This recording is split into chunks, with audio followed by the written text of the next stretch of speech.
tidak memenuhi statuta MSG, atau kita mulai sekarang dorong NFRPB untuk beramai-ramai mendukungnya, mendaftar ke MSG, dapat pengakuan di sana, dan supaya negara-negara lain juga memberikan semacam dukungan politik. Nah, itu kira-kira Pak yang kita sudah bahas kiri kanan, dan sebelum Anda berbicara, uh, saya pikir saya juga perlu sampaikan di sini, walaupun sudah secara japri turut berduka terhadap korban dari TPNPB OPM yang per hari ini diumumkan secara resmi dari Kodap 3 TPNPB OPM. Oke, silakan Pak Jeffrey. Terima kasih, baik Bapak Bishop, pemilik Honai Bangsa Papua, Paradoks Papua, dan terima kasih kepada Bapak Pemimpin Presiden NRFPB, Bapak Forkoros Busebut, kemudian hormat Bapak, dan terima kasih kepada Kakak Pemimpin Bram Koram, dan juga hormat kepada semua pembicara-pembicara yang sudah bergabung, Kakak Abisa yang baru keluar, kemudian mungkin saya tidak tahu yang lain-lain sudah masuk bergabung memberikan banyak kontribusi ide-ide yang penting bagi perjuangan bangsa Papua untuk tetap kuat secara konsisten, dan bagaimana penjelasan yang sudah disampaikan dari awal yang kami tidak masuk, tetapi kami yakin bahwa semua pemikiran yang terbaik sudah disampaikan oleh NRFPB, oleh Pak Presiden sendiri, Bram Koram, dan juga pemimpin-pemimpin yang lain. Bapak Bishop, sebelum kami memulai, kami secara organisasi sebagai penanggung jawab politik dari sayap militer kami, Tentara Pembebasan Nasional Papua Barat, bahwa kami kehilangan 3 prajurit terbaik yang saat ini mereka hilang dalam komitmen mereka dalam medan perjuangan. Dalam konteks itu kami selalu katakan bahwa the loss in the holy war.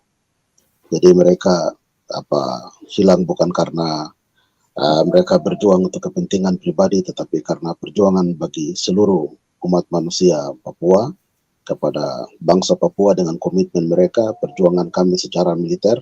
Dalam komitmen itu mereka jatuh di medan perang, dan Ganti Kujangge dan Werak Lokbere serta satu pasukan kami yang saat ini dikabarkan, kami sedikit agak terlambat masuk karena ada sedikit komunikasi cek ke sana kemari, sedikit kami mendengarkan informasi dikabarkan ada di pihak militer Indonesia, tapi dalam keadaan yang koma yang kami dengar berita terakhir.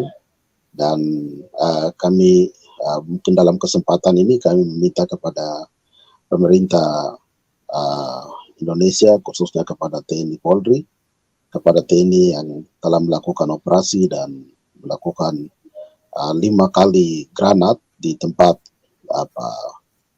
rakyat sipil juga bersama camp kami, dan kami hanya meminta untuk sesuai dengan permintaan bahwa satu pasukan kami yang sudah koma, kalau memang sudah hilang, sudah dibunuh, itu mungkin mayatnya bisa dikembalikan kepada kami, karena memang secara hukum adat nanti agak sulit, kami akan cari dia di mana, disembunyikan di mana, dan pasti kami yakin akan terjadi sesuatu yang kurang baik, ada penyerangan mulai malam ini sampai dengan besok hari. Sementara konsen kami di mana komunikasi pendekatan dengan pihak militer untuk mengembalikan penyanderaan ini sudah mengkerucut kepada titik yang baik. Kemudian kami diganggu dengan pembunuhan terhadap saudari kami Michelle Purisi. Kemudian selanjutnya lewat 3 hari ini kami 3 pasukan kami jatuh, dan ini kami melihat bahwa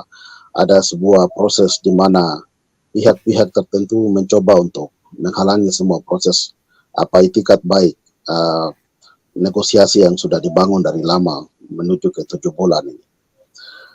Baik, terima kasih Bapak Bishop. Saya sedikit mengkomentari soal pemikiran NRFPB yang bagus. Yang pertama, saya sekali lagi menyampaikan hormat kepada Bapak Forkorus. Bapak Anda Sebelum sangat silakan. sebelum lanjut Pak, informasi saja bahwa saya sudah tayangkan tadi kiriman Anda di Japri WA kami Hormat. tentang korban saudara-saudara yang Anda catatkan tadi dengan gambarnya lengkap dan surat dari Egyanus Kogoya sebagai pemimpin Kodap dan Terima turut kasih. menyatakan duka. Kami sudah sampaikan di sini tadi, Pak Ketua, seperti yang Anda minta. Baik, lanjut Pak, lanjut. Terima kasih Bapak Tito. Anda sangat netral menyampaikan duka bagi saudara-saudara kami dari non Papua, Papua dan juga militer kami. Terima kasih Bapak. Jadi Hormat. hormat kepada Bapak Forkorus, Anda sangat luar biasa. Anda punya hati yang sangat baik kepada perjuangan ini dan Anda sangat terbuka bagi pemimpin-pemimpin yang lain. Uh, dalam perspektif organisasi Papua Merdeka, kami tetap bergerak dalam sesuai dengan Konstitusi 1 Juli 71, menjaga semua. Kami sangat menghormati terhadap semua pilar-pilar perjuangan dan sungguh luar biasa perspektif Bapak dalam konteks pendalaman pemerintahan untuk menyelesaikan proses perjuangan secara hukum. Dalam perspektif hukum itu penilaian dari organisasi Papua Merdeka itu sangat valid, itu sangat baik, itu perjuangan Bapak yang dimana kami melihat akan melengkapi sesuatu yang sangat dibutuhkan demi masa depan perjuangan bangsa Papua. Sebenarnya kami melihat bahwa rakyat Papua semua sudah memiliki itikat untuk bersatu. Tidak ada yang tidak. Itu jujur saja bahwa Bapak sendiri tahu bahwa tidak ada satu rakyat Papua yang tidak memiliki hati untuk merdeka. Oleh sebab itu, secara dalam konteks semua memiliki keinginan untuk merdeka, kami yakin bahwa orang Papua semua sudah bersatu. Yang sekarang ada masalah di tingkat kepemimpinan. Ada beberapa pemimpin-pemimpin yang punya pikiran yang berjalan berbeda. Oleh sebab itu mungkin kami dalam kesempatan ini tidak berbicara panjang lebar, tetapi kami mesti melihat hal-hal yang bersifat strategi. Mungkin kami akan berbicara ke dalam, dan komunikasi ini harus dibangun secara intens. Kita tidak bisa berpikir bahwa koordinasi dan proses organisasi yang secara objektif, misalnya kalau kita berpikir untuk lakukan konsolidasi atau penyatuan pemikiran secara organisasi, itu kan tidak mungkin bisa terjadi dalam 1 bulan atau 2 bulan.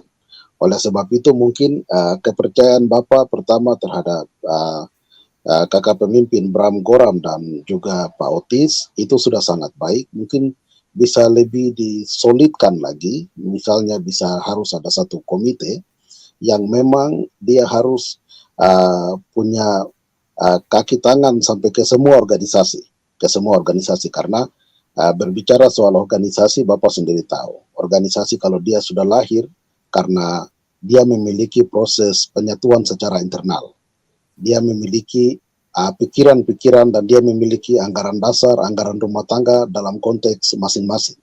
Oleh sebab itu, untuk melakukan pendekatan secara inklusif itu mesti harus ada satu badan yang betul-betul dia netral, yang bisa mengambil semua untuk bisa dibawa masuk dan kita duduk semua secara bersama-sama, dan pemikiran-pemikiran yang baik dari Bapak ini bisa dibicarakan secara internal dan diselesaikan. Mungkin sedikit contoh yang kami bisa sampaikan bahwa kita tidak bisa mengulangi cara-cara yang sedikit kurang baik yang terjadi dalam United Liberation Movement for West Papua yang saat ini sedang terjadi. Bapak sendiri tahu, kami sudah memberikan beberapa masukan bahwa di ULMWP juga ada orang yang memakai nama NRFPB. Sementara sikap Bapak jelas dan mereka bergabung di ULM itu ilegal. Cara-cara ini salah satu cara yang kami melihat bahwa tidak baik, tidak terhormat dalam etika berorganisasi. Kemudian setelah kegagalan Saudara Beni Wenda selama 3 tahun memimpin dari 2017 sampai 2020, Kemudian dari 2020 sampai 2023 itu Saudara Beni Wenda memimpin ULMWP secara ilegal. Tidak sesuai dengan aturan yang berlaku di ULMWP sendiri yang disebut dengan bylaws. Kemudian bocoran ini kami baru dengar bahwa Saudara Menace Tabuni dipilih sebagai presiden ULMWP. Jadi mereka sudah rubah bylaws dan mereka pakai istilah presiden ULMWP. Jadi Bapak Forkorus, kita punya 7 presiden sekarang. Kabar baik, kabar gembira. Jadi Saudara Menace terpilih sebagai presiden ULMWP, kemudian sekarang mereka ada baku cakar untuk pilih wakil dan segala macam. Tetapi sesuatu yang kami melihat tidak benar di sini, NRFPB yang diwakili di dalam ULMWP itu dikontrol oleh Markus Salo. Ya, kemudian dengan Pak Edison Waromi, kemudian PNWP itu Buktar Tabuni dengan Beni Wenda. Jadi apa perbedaan antara Menace Tabuni, Buktar Tabuni dengan Markus Salo? Mereka ini kan satu saja begitu. Jadi yang kami melihat ada manipulasi yang terjadi di dalam ULMWP. Jadi kepemimpinannya nanti mungkin bisa saja Menace hanya tipu-tipu menerima kepemimpinan itu, kemudian Beni akan dipercayakan kembali.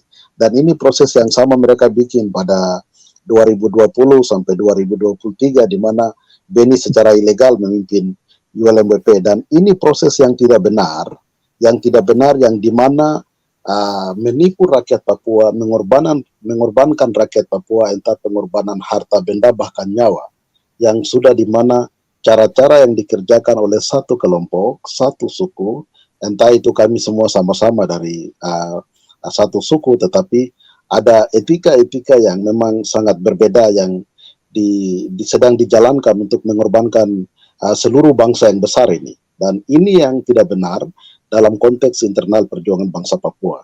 Oleh sebab itu, selalu kami katakan bahwa kami sebetulnya orang Papua itu sudah sangat pintar. Tidak ada yang tidak pintar.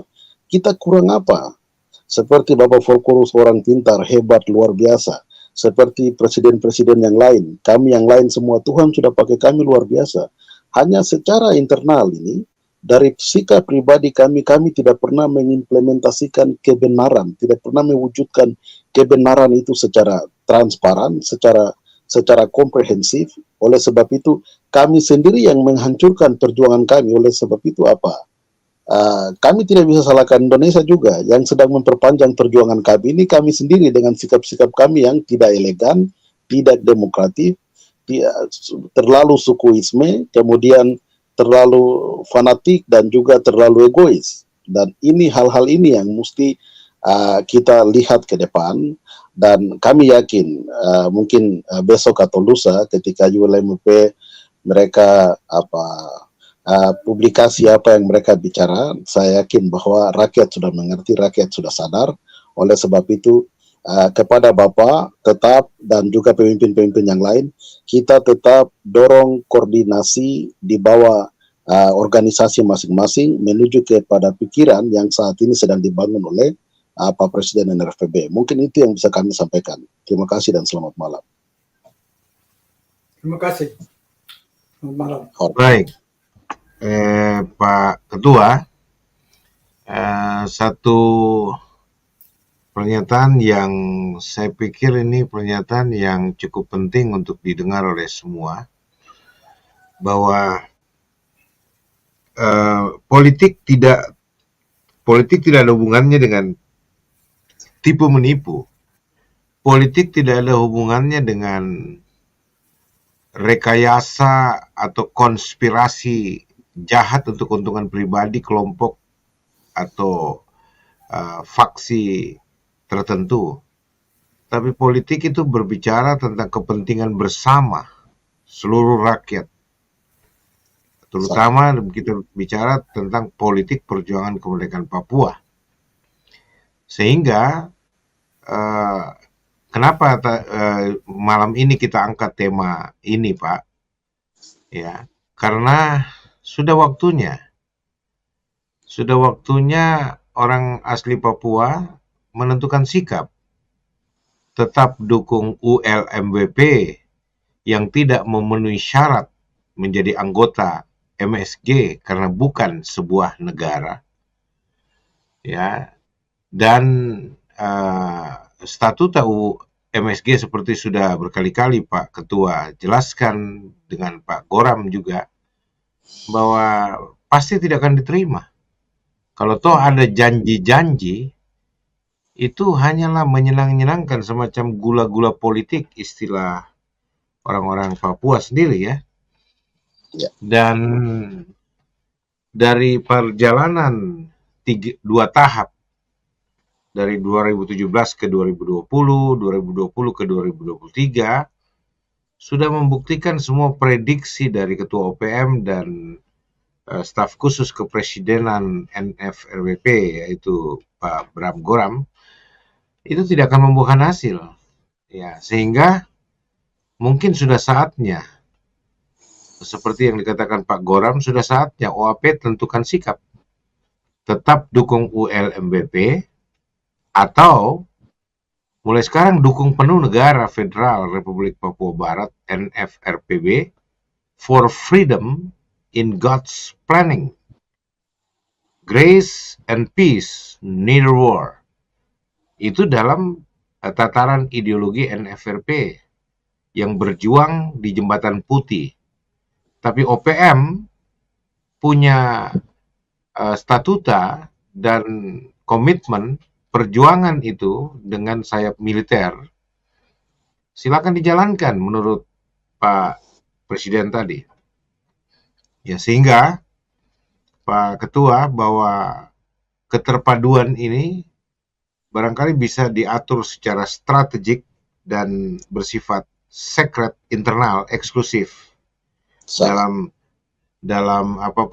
pembicaraan untuk unity, seperti yang diusulkan Pak Ketua. Ada hal-hal yang tidak bisa dibuka di sini di Paradoks Papua, tetapi ada hal-hal yang bisa, dan mungkin hal-hal yang untuk bagaimana membicarakan strategi penyatuan, termasuk barangkali OPM bisa menggabungkan diri dalam batasan tertentu untuk mendukung sebuah negara yang sudah dibentuk lewat Kongres 3 Papua. Itu saya pikir tidak ada yang mustahil, karena OPM sendiri adalah organisasi induk tertua yang saya tahu begitu. Sejak Paradoks Papua ini diluncurkan, Pak, saya jadi mengerti sejarah Papua yang begitu luar biasa ternyata. Sehingga OPM sendiri dengan segala prestise, gengsi politik yang dipegang mulai sejak berdirinya sampai saat ini, merupakan organisasi induk sebenarnya. Organisasi induk yang walaupun non-state itu organisasi perjuangan untuk kemerdekaan. Saya pikir perlu bergandengan dengan NFRPB yang sudah menjadi state subjek hukum berdasarkan konstitusi yang lahir karena Kongres itu. Nah, dan itu tinggal dibicarakan secara internal, seperti yang Bapak bicarakan, bagaimana komitmen-komitmen politik yang akan dibangun, ya, kesepakatan-kesepakatan. Dan ini kan hal yang sangat bagus, hal yang sangat indah sebenarnya dalam perjuangan, supaya juga Pak Ketua, supaya juga rakyat itu tidak terombang-ambing dan tidak baku hantam di lapangan gara-gara dukungan-dukungan yang sebenarnya tidak perlu dilakukan, sehingga suara supaya semua bersatu, suara rakyat itu, vox populi itu bisa bisa menghasilkan the dream come true gitu, mimpi yang diwujudkan oleh faksi-faksi perjuangan, terutama untuk mendorong sebuah negara yang sudah ada sebagai subjek hukum. Dan mungkin peran Ketua OPM di sini amat sangat penting untuk bagaimana menyatukan. Ini saya bicara ini sebagai penonton saja dari luar yang suka melihat bahwa harus ada spirit heroisme. Tetapi pesan pastoralnya, Vox Populinya, Pak, Vox Day-nya, ya itu tugas saya sebagai duta Kristus, sebagai hamba Tuhan. Sedapat mungkin lah, ya diusahakan freedom itu neither war, tanpa perang berdarah-darah. Ya, sebisanya ya. Tapi kalau memang terpaksa karena situasi dan kondisi tertentu, hormatilah HAM, hak asasi manusia. Karena dalam aturan hukum HAM internasional itu yang saya ketahui, bahwa kita tidak boleh merampas hak asasi manusia untuk hidup, bahkan menguranginya dengan cara apapun, oleh siapapun, itu tidak dibenarkan. Sehingga kalau bicara perang, konteks perang humaniter, biarlah kombatan dengan kombatan, tanpa mengancam apalagi mengorbankan sipil, masyarakat sipil, Pak Ketua. Sehingga nanti ketika the dream comes true, mimpi itu diwujud nyatakan, akan sangat bermartabat, Pak. Dan itu akan membawa win-win solution, win-win blessings, ya, masing-masing mendapatkan berkatnya.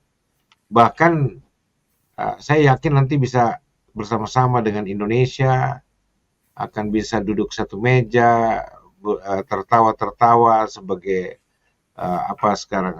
negara bersahabat dan seterusnya. Dari pihak Indonesia juga kita berharap supaya ya sekiranya mungkin bukalah dialog damai untuk memperlihatkan apa sih sebenarnya mau dan bagaimana menempuhnya. Dan mungkin saya kalau boleh menghimbau pihak TNI Polri, lakukanlah gencatan senjata. Begitupun Pak Ketua OPM, tolong dihimbau kepada yang lain, TPNPB OPM, lakukanlah gencatan senjata. Dan diplomasi seperti yang dilakukan oleh Ketua OPM, ya, yang saya pikir mewarisi spirit dari Teis Eluai, tokoh perjuangan damai bangsa Papua, yang sekarang kita bahas di Paradoks Papua ini sebagai spirit Teis Q-nya, ya, itu bisa diwujud nyatakan. Kira-kira seperti itu, Pak Ketua.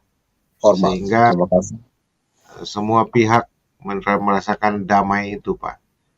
Ya, terima kasih, Pak Jeff, luar biasa. Kita tetap dorong dalam pengertian tanda kutip semangat untuk menciptakan perjuangan suci, perjuangan yang bermartabat, perjuangan yang mengedepankan dan menjunjung tinggi hak-hak asasi manusia. Sangat. Oke. Bapak Bishop, saya tambah sedikit. Silakan.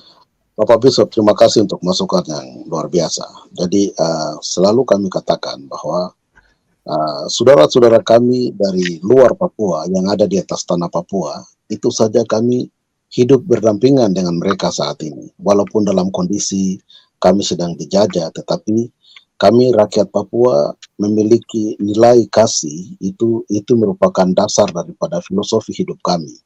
Dan kami sangat mengasihi yang namanya human being atau yang namanya manusia. Memang ada tingkah-tingkah yang dimana karena ada diferensi politik dan segala macam itu bisa terjadi, tetapi pada umumnya memang kami orang Papua semua memiliki filosofi dasar untuk mengasihi antara satu sama yang lain. Saya pikir dalam konteks internal bangsa Papua ini, yang menjadi masalah sebetulnya apa untuk kami bersatu begitu. Itu ada dalam dasar pemikiran saat ini. Dan saya yakin akan ada perubahan besar yang akan terjadi ketika semua pemimpin-pemimpin berpikir bahwa tidak ada masalah antara satu pemimpin dengan pemimpin yang lain, satu presiden dengan presiden yang lain, karena kita semua sedang berjuang untuk satu tujuan. Jadi bukan kata persatuan itu bagi saya terlalu besar sekali dan itu tidak perlu kita pakai kata itu. mungkin kita saling koordinasi atau saling konsolidasi, penyatuan pikiran, dan kita harus tahu, kita harus menyadari bahwa oh, NRFPB tidak punya militer, militer mungkin harus dimasukkan, dilengkapi. Kemudian bagian politik ini, di bagian ini tidak ada. Bagian hukum yang ada di NRFPB sangat penting untuk dipakai. Jadi kalau kita berpikir dalam konteks state atau kebangsaan, berbicara untuk Papua merdeka dalam konteks besar, saya pikir orang Papua semua akan berpikir bahwa ya kita saling membutuhkan antara satu sama yang lain. Jadi dia akan function. Jadi mungkin itu yang sangat ini, kita bukan berbicara dalam konteks bahwa kita sulit bersatu, mengapa tidak bisa bersatu. Bagaimana mengapa tidak bisa bersatu? Kami sudah mampu bertahan, berjuang sampai 62 tahun kok. Persatuan itu hal yang kecil. Kita sudah punya modal bahwa kita menyadari kita mau merdeka bukan karena kita benci Indonesia dan yang lain-lain, tapi itu hak kami untuk merdeka dan berdaulat. Jadi dalam konteks itu saya pikir bisa rakyat Papua bersatu. Terima kasih Bapak Besok. Iya. Saya pikir semuanya politik itu bicara, Pak. Sangat. Politik itu yang saya tahu ya, bicara, Pak. Nah, ini kalau saya bicara begini banyak orang bilang pendeta tahu politik dari mana. Ya itu. Mereka lupa apa politisi-politisi besar dunia yang merubah medan perang menjadi medan perdamaian itu dilakukan oleh para pendeta yang melepaskan jubah pendetanya, terjun di dunia politik untuk menerangi, menggarami dunia politik. Seperti Martin Luther King yang sangat terkenal itu. Dan banyak pendeta-pendeta lain yang terpanggil akhirnya mengeluarkan Injil dari dalam gereja untuk menerangi dunia politik yang kalau tidak diterangi oleh terang Injil, itu akan gelap gulita dan orang saling berbunuh dengan biadab.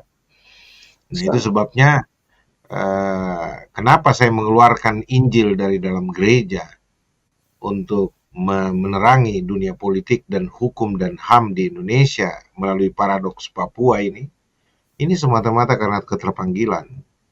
Jadi kalau ada yang bilang ini bukan pelayanan, ini politik praktis, saya tolak. Kalau bagi saya konsep politik praktis itu ketika saya terjun bebas untuk menjadi anggota dewan, untuk bertarung dalam kontestasi jadi gubernur atau presiden, walaupun saya mampu jadi presiden Pak Ketua, ya, tetapi soal presiden, nah ini agak pede sedikit lah. Jadi soal presiden itu panggilan bagi saya. Kalau memang Tuhan mau menetapkan saya jadi presiden sebuah negara, Tuhan punya cara untuk mengatur itu. Karena tidak ada seorang pun yang jadi presiden di dunia ini menata suksesi kepresidenannya sejak dia lahir. Tidak ada itu bohong besar. Jadi tidak ada suksesi kepresidenan seorang presiden hebat di dunia ini yang ditata oleh dia sendiri sejak dia lahir. Tidak ada, Pak. Semua ada dalam garis nasib perjalanan yang ditetapkan oleh Tuhan. Sehingga saya percaya kalau satu waktu Pak Jeffrey Bomanak yang akan menjadi presiden Papua Barat, saya yakin itu sudah menjadi garis garis yang ditetapkan Tuhan, misalkan ya. Dan Tuhan tahu mempersiapkan kader-kader setiap negara, karena presiden sebagai pemerintah itu adalah wakil Tuhan dalam ajaran Alkitab. Sehingga Tuhan tidak mungkin akan menempatkan wakil-wakilnya itu untuk membantai kemanusiaan, mengorbankan HAM, tidak mungkin. Orang-orang seperti Anda lah, Pak Forkorus lah, Pak Bram Goram, Pak Teis Eloy yang tua-tua, dan ya Pak Tom Bienal, dan masih banyak pejuang-pejuang Papua yang berkomitmen untuk memperjuangkan kemerdekaan secara damai, secara bermartabat. Ya. Makanya tadi saya bilang Pak Ketua, jangan kita menuntut hak kita untuk merdeka, tapi kita mengorbankan hak sipil. Itu bertubrukan dengan prinsip perjuangan.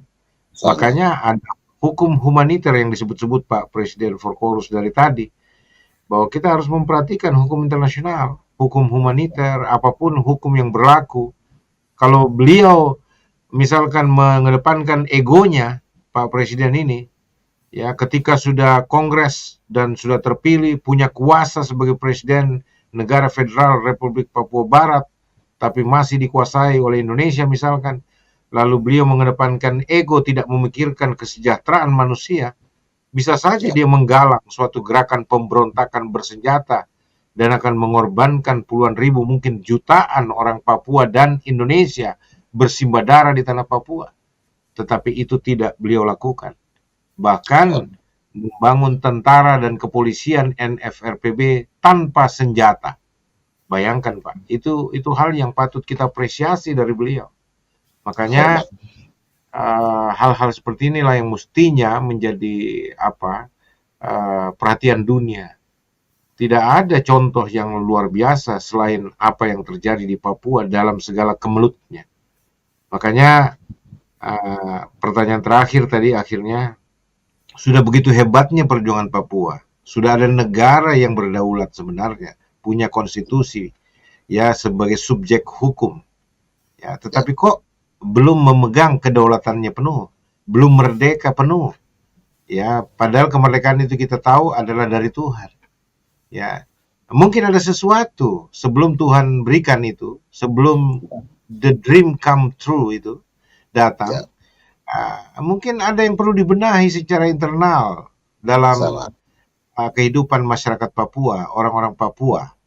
Ya, sangat, yaitu mungkin soal hatinya, pertobatannya kepada Tuhan, dan lain sebagainya. Ini bicara spiritual lagi, Pak. Karena juga peperangan kita seperti Pak Esron Abisai bilang, dan Pak Herman Saud tadi masuk bicara, bahwa ini sangat, peperangan kita bukan cuma peperangan darah dan daging melawan manusia dengan manusia, tapi peperangan spiritual, spiritual warfare.